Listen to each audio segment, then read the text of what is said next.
The very talented Shane Gillis is going to be hosting Saturday Night Live 5 years after being fired by Lorne Michaels. It's interesting because there was a big controversy around this guy back in the cut where he was hired to work on SNL. I think he was only behind the scenes for a couple of episodes, never ultimately ended up making it to film.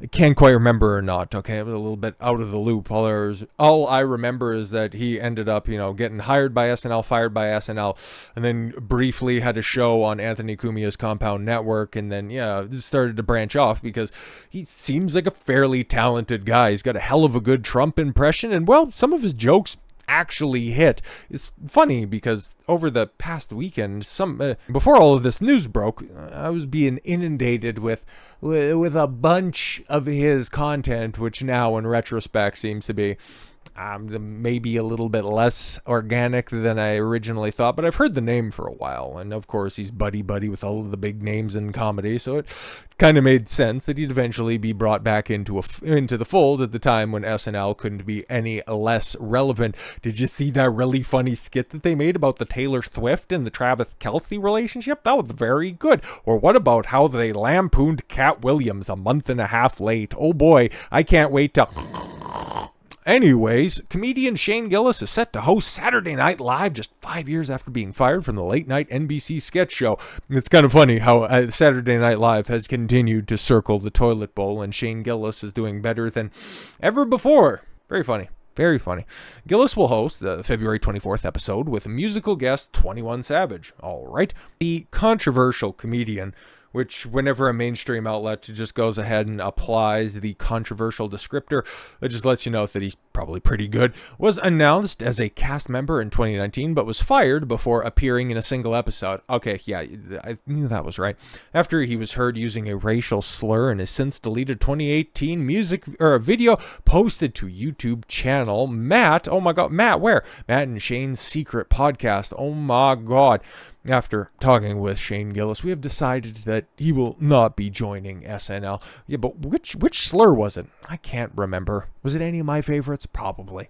Said the spokesperson for the show, we want SNL to have a variety of voices, just not any ones that we don't agree with fully, and the points of view within the show. And we hired Shane on the strength of his talent as a comedian and his impressive audition for SNL. Hilarious. We liked his opinion until somebody found a podcast episode of a comedian making jokes. We found him too controversial. Yeah, makes sense for Saturday Night Live. The statement continued, the language he used is offensive, hurtful, and unacceptable. We are sorry that we did not see these clips earlier and that our vetting process was not up to our standard. But time heals all wounds, and now, instead of just being one of those forgettable cast members, which nobody can actually point to and go, you work for the bistro down the... Oh, no, you're on SNL. Right. Like, I confuse everybody like that all the time. He's actually going to be brought in to host. Hilarious. Gillis was originally announced as one of the 3 new cast members for SNL's 45th season alongside Bowen Yang, who is also trying to play his virtue signaling card, not because he's funny or anything like that, but, he really tried to distance himself from a recent appearance with Dave Chappelle, because that Dave Chappelle guy, he's an istinophobe, and Bowen Yang is a man. He's a man of virtue. Who cares, bro? Who is the first fully Asian and first gay Asian cast member to join the show.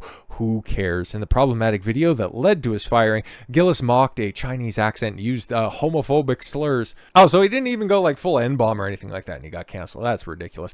At the time, Gillis responded to his video saying, I'm a comedian who pushes boundaries I sometimes miss. If you go through my 10 years of comedy, most of it's bad, but you're going to find a lot of bad misses. I'm happy to apologize to anyone who is actually offended by anything I've said. And did anybody take him up on the offer? Nah. Since being fired from SNL, Gillis has gained popularity as a stand-up comedian touring around the United States. His second comedy special, Shane Gillis, Beautiful Dogs, was released on Netflix in September of 2023. His very first comedy special, Live in Austin, was released on YouTube in 2021. And yeah, he ended up getting in good with the Joe Rogan types, and now he's a part of all of those panels with the actually decently funny comedians that are out there. Brendan Schaub and sometimes Tim Dillon, obviously excluded. Why now? Why the turn of face for SNL seemingly out of the blue. Well, there was a little bit more Shane Gillis news that came out just a couple of days before that. And, well, Shane decided to take the blood money and take the old Bud Light sponsorship. Because nothing quite says, I'm sorry, like sucking down the tranny fluid. Comedian Shane Gillis announces partnership with Bud Light after transgender marketing debacle. Hilarious. Comedian Shane Gillis said that he agreed to a marketing partnership with the embattled Bud Light brand after a transgender debacle that involved a national boycott. Excited to announce partnership with Bud Light, wrote the comedian on his Instagram social media account. I would love to see some of those comments. We'll take a look at that after this. He added a photo of himself at the brewery with a Bud Light cap, and the Bud Light brand was severely damaged after transgender activist Dylan Mulvaney announced in April of 2023 a partnership with the beer company. Jesus, we're 10 months into this. I can't wait to do a 1-year recap to just show how awful things have gotten for them, but we'll have something on that a little bit later this week. Don't worry about it. We got, oh my God, this is running back the hits, talking about a lot of stuff this week that's just going to echo throughout history. Mulvaney showed off a beer can designed with the activist's visage. It's going to be interesting to see if Shane Gillis is going to get his own customized beer can. I'm just wondering.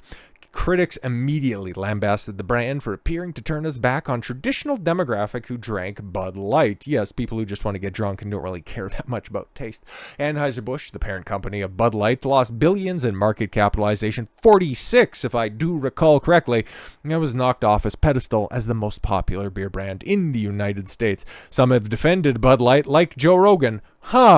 Interesting. And how was Joe Rogan repaid? Well, like I said, more on that coming later in the week. Who said in one podcast that while the company was merely trying to extend its market audience, and UFC CEO Dana White, who argued that the company hires a lot of working class people and does a lot of good for the United States. And yeah, also talked about Dana White's undying love for, well, money and that Bud Light sponsorship. Dude, there's a lot of stuff that they have in common with the working man, okay? They probably have more in common with you than everybody else. Listen, Dana, I love you. I love your work ethic. I love your business practices.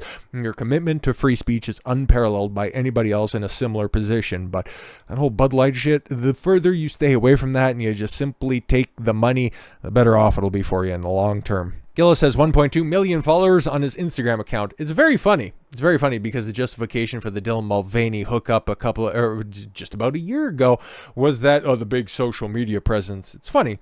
You find a straight white man a year later after the catastrophe because of his social media presence. You couldn't do that back in the time. Weird.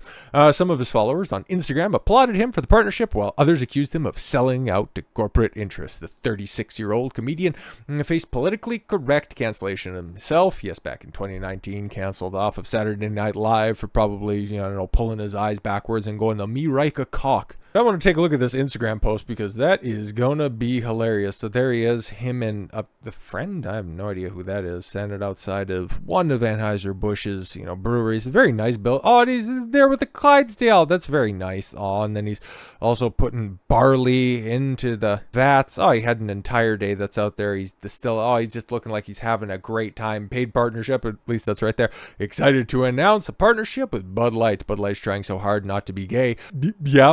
Fucking Shane Gillis is oh my God, same gay Shane. I saw this post and I said, wow, this is kind of gay. He's brewing them at night. Shout out to Bud Light for working with the disabled. That's absolutely hilarious. What does this have? Yeah, 261,000 likes on it. And then Mark Norman, very funny. I would say very funny. No, he was touring with Nick DiPaolo, so yeah, no, he gets a pass on that one. He's kind of cringy on some podcast appearances, but Mark Norman's all right. Dylan Mulvaney, yep, sending hate from Australia. So yeah, basically, this is another one of those instances, just like the UFC partnership, where if there's enough time that gets put between the two type situations, yeah, we can.